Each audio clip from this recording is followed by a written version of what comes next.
करनी थी। वीतरागी किसे कहते हैं? किसे कहते हैं वीतरागी? जो राग द्वेष से रहे तो उन्हें वीतरागी कहते हैं। ओके, चलिए ठीक है। एक बात बताइए कि भगवान को वीतरागी क्यों कहा, वीत द्वेषी क्यों नहीं कहा? भाई राग भी नहीं है, द्वेष भी नहीं है और मोह भी नहीं है, तभी वीतरागी हुए ना। तो द्वेष एकदम दिखता हुआ पाप है, लोगों सबको समझ में आता है। तो हमको ये कहना चाहिए था वीत द्वेषी होते हैं भगवान, मतलब उनको द्वेष नहीं होता, राग भी नहीं होता और मोह भी नहीं होता, ऐसा अंडरस्टूड कर सकते। तो राग वीतरागी क्यों कहा? क्योंकि जो राग होता है वो द्वेष से भी ज्यादा खतरनाक होता है, और अगर एक बार राग वीतराग कहा तो मतलब वो तो समझने लायक है कि द्वेष अपने आप जा चुका है। ठीक है। और क्योंकि अगर राग होगा तो ही द्वेष होगा, अगर राग नहीं है तो द्वेष भी नहीं होगा। और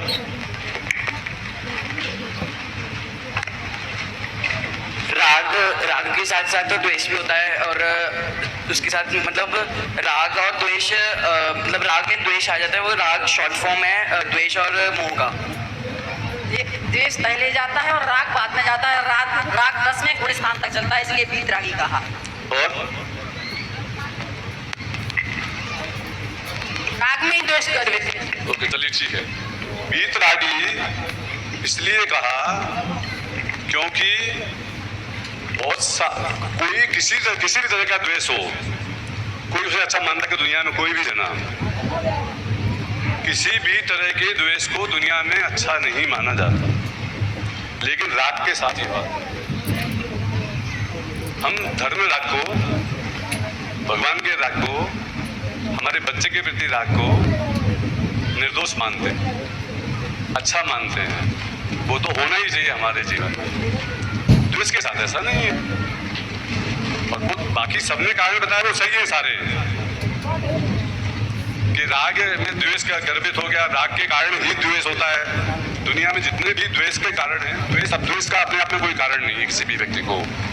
इसी से राग है, उसका बुरा भला होगा तो मेरे को द्वेष होता है दूसरे से। द्वेष अपने आप में कोई कारण नहीं है, ये बात भी सच्ची है। लेकिन सबसे बड़ा कारण यह है कि बहुत सारे रागों को हम अच्छा मानते हैं अपने लिए।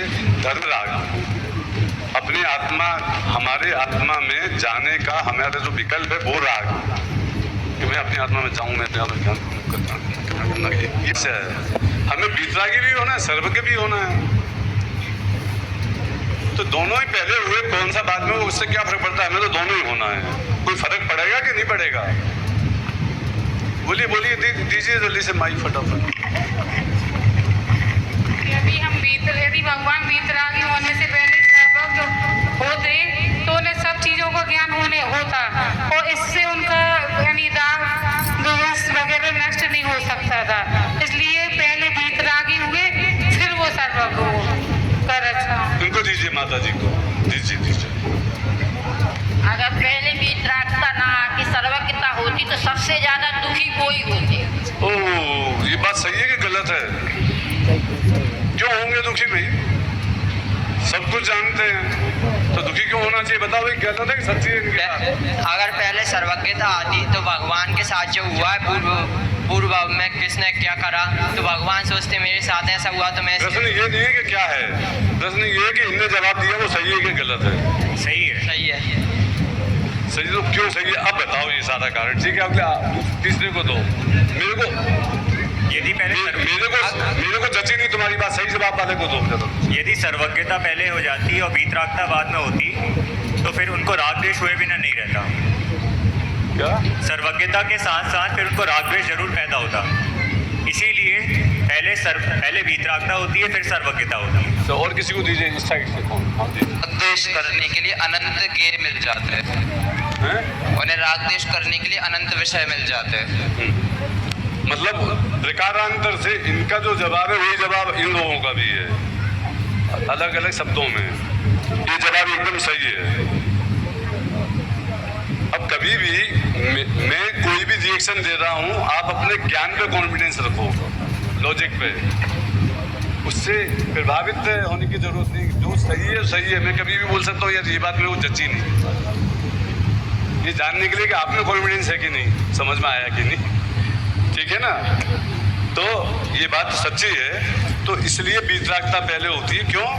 क्योंकि जब तक वीतरागता नहीं आई और सर्वज्ञता आ गई तो उसे राग द्वेष होने के कारण से वो अनंत दुखी परेशान हो जाएगा, फिर उसका काम नहीं होगा। इसलिए वस्तु व्यवस्था में ये व्यवस्था है कि वीतरागता पहले आए और बाद में सर्व तीन लोग तीन काल का सारा ज्ञान आए। अब उसमें पिछले जन्म के कितने मम्मी पापा हैं, कितने कौन से नरक में है, कौन निगोद में है, कौन कहाँ पड़ा, वो सारा ज्ञान आ जाएगा। आप कहाँ थे, आपके साथ किसने किस भव में क्या अन्याय किया, वो भी सबका ज्ञान हो जाएगा, है ना। तो ये सारी की सारी समस्याएं बहुत बड़ी खड़ी हो जाएंगी उससे। तो इसलिए ऐसा होता है।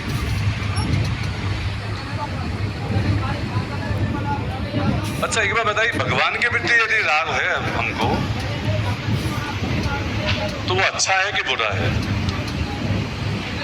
मेरे को पता है सबको सब एक ही जवाब देने वाले हैं।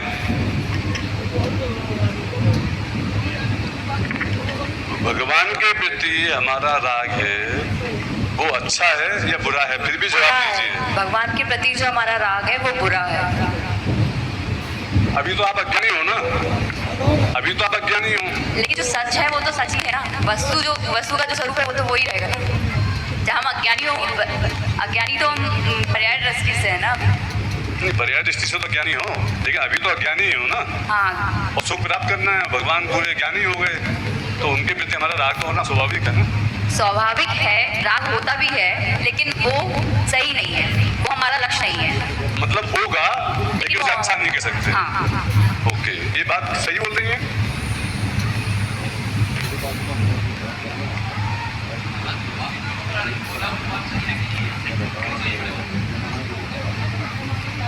क्योंकि मतलब वो भी बंध का ही कारण है, तो उसके कारण से भी संसार पड़ेगा, तो संसार में दुखी आप बताइए, तो उसके लिए वो भी एक बंध का ही कारण है। ठीक है, अभी अब ज़्यादा प्रश्न नहीं करते, हमारे पास लंबा कोर्स है। तो इसका मतलब ये हुआ क्या कि यदि भगवान के प्रति हमारा राग है तो दो चीज़ों में फर्क है, एक होना और दूसरा है कि पारे होना। इन दो चीज़ों में फर्क करना हमें सीखना चाहिए। चतुर्थ गुण स्थान में सम्यक दृष्टि जीव को 6 खंड जीतने का भाव आ सकता है, लेकिन वो अच्छा है नहीं, वो गलत है, वो अपराध है। इसलिए कि कोई व्यक्ति छाया समय दृष्टि है, उसका अपराध का फल क्या कि 60,000 साल तक जितने दिन वो लड़ने गए उतने दिन तक उन्हें संसार में ज्यादा रहना पड़ा। मतलब जो चीजें, जो दुर्बलताएं हमारे जीवन में होती हैं, देखिए मैं यहाँ पे आपको रामायण सुना रहा हूँ, तो रामायण में सुनाऊंगा तो रामचंद्र जी के बारे में बताऊंगा, कृष्ण नारायण हैं जो हमारे, उनके बारे में बताएंगे, उनके पराक्रम के बारे में बताएंगे, और उनसे ज्यादा गीत हम पहले रावण के गाएंगे। कितना पराक्रमी राजा था, 3 खंडों का अधिपति, महाधर्मात्मा, ये वो बहुत उसके गुण गाएंगे। हमने बहुत गुण गाए उसके, रावण के, तो रावण अच्छा हो जाएगा। तो गुण क्यों गा रहे हो आप? इसलिए क्योंकि रामचंद्र जी ने इतने बलशाली व्यक्ति को माता को नष्ट किया, खत्म किया, तो उनका बल कितना ज्यादा था ये बताने के लिए उसके गुण गाए जा रहे हैं, लेकिन वो विलेन ही है, वो हीरो नहीं बन सकता। इसी तरह से दुनिया में के जितने भी क्रियाएं हैं पराश्रित, जितनी भी पराश्रित क्रियाएं हैं, उनके गुण अवस्था की अपेक्षा, व्यक्ति के ज्ञान की अपेक्षा, समझ के लेवल की अपेक्षा से उन्हें बताया जाता है कि पहले पाप से दूर करें और पुण्य में लगाएं, पुण्य से दूर करें, धर्म में लगाएं, धर्म से दूर करें और अपनी आत्मा में स्थिर होने की प्रेरणा दें। प्रेरणा सब दी जाएगी, सब चीजों की, लेकिन जो रास्ते में आ रहे हैं बीच में, वो सब करने लायक है ऐसी बात नहीं है। करने लायक तो एक हुए 3 काल में परमार्थ का पंथ, तीन काल में परमार्थ का पंथ एक ही होता है। बाकी सारी चीजें रास्ते में जो आ रही हैं वो कमजोरी है, लेकिन हमारी अवस्था में, हमारे जीवन में है। आप यहाँ बैठे हैं, आपको गर्मी लग रही है, आपका ध्यान उसी कारण से डिस्टर्ब हो रहा है।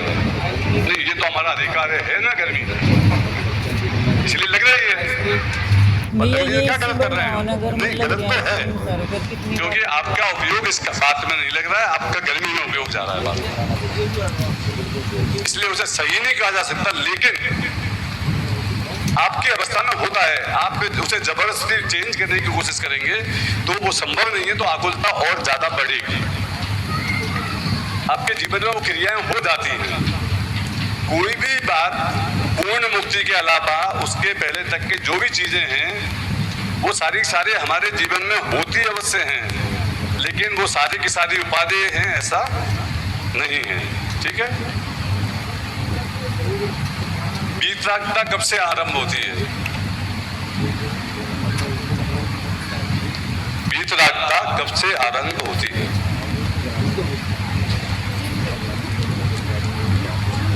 कोई जवाब दे? चतुर्थ गुण स्थान से, हैं? चतुर्थ गुण स्थान से। इनकी बात सच्ची है, चतुर्थ गुण स्थान से वीतरागता आरंभ हो जाती है। सही है। सिद्ध करो,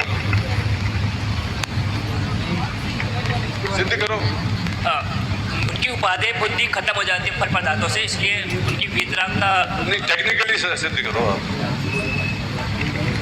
सम्यक दर्शन के साथ एक देश वीतरागता आ जाती है। मतलब हाँ, सम्यक दृष्टि जीव है, हाँ। तो वो उसको सम्यक दर्शन है, इसलिए उसको एक देश वीतरागता आ ही जाती है। एक देश वीतरागता आगे तो अविरत क्यों बोलते हैं उसे? अविरत सम्यक दृष्टि है। तो वीतरागता का नाम क्या है? अविरत सम्यक दृष्टि, अविरत सम्यक दृष्टि। नहीं, उस वीतरागता का कोई नाम होगा ना। पर में एकत्व ममत्व की बुद्धि का घटना। देखो, मैं एक इशारा देता हूँ, बैठ जाओ। सम्यक दृष्टि, सम्यक दर्शन होता है तो श्रद्धा गुण शुद्ध हो गया। ठीक है, ज्ञान, सम्यक ज्ञान हुआ मतलब ज्ञान गुण शुद्ध हो गया। इसी तरह से जीव में एक चारित्र गुण होता है, तो चारित्र गुण का कौन सा अंश चला गया जिसके कारण से हम बोलते हैं कि एक देश शुद्धता है? अनंतानुबंधी कषाय के जाने से। अब आप भी जवाब दे दोगे सबका, तो बाकी सब लोग क्या करेंगे? बिल्कुल सही जवाब है आपका, ज्ञान सही है। अनंतानुबंधी कषाय, अनंतानुबंधी अप्रत्यक्ष अनावरण आदि जो भेद है वो चारित्र गुण की विकारी, तो वो अनंतानुबंधी जो गया उसके कारण उसमें जो अनंतानुबंधी के जाने के रूप जो शुद्धता आई वो उसकी वो है। ठीक है ना? हाँ, उतना है। अनंत अनुबंध खत्म हो गया, मतलब कितना बड़ा काम हुआ है। क्या हमारा वीतरागी होना संभव है? हाँ, संभव है। अभी? हाँ, अभी। कौन बोल रहा है? आप बोल रहे हो? अभी संभव है? कैसे? मिथ्यात्व का अभाव होते ही वीतरागता प्रकट हो जाएगी। तो जो संसार के दुख का कारण मिथ्यात्व है उसको हम अपनी आत्मा। लेकिन मैंने तो सुना था कि बंधन काल में मोक्ष नहीं होता। मोक्ष नहीं होगा, लेकिन चतुर्थ स्थान तो आ जाएगा। चतुर्थी आ सकता है केवल? नहीं, पांचवा सातवां, इतना पांचवा छठवां सातवां। ठीक है, सबको समझ में आ गई? कन्वीज? कोई शंका नहीं? सबने सुन लिया? ठीक है, चलो आगे चलते हैं। सर्वज्ञता। अब एक बार बताइए, सर्वज्ञता क्या?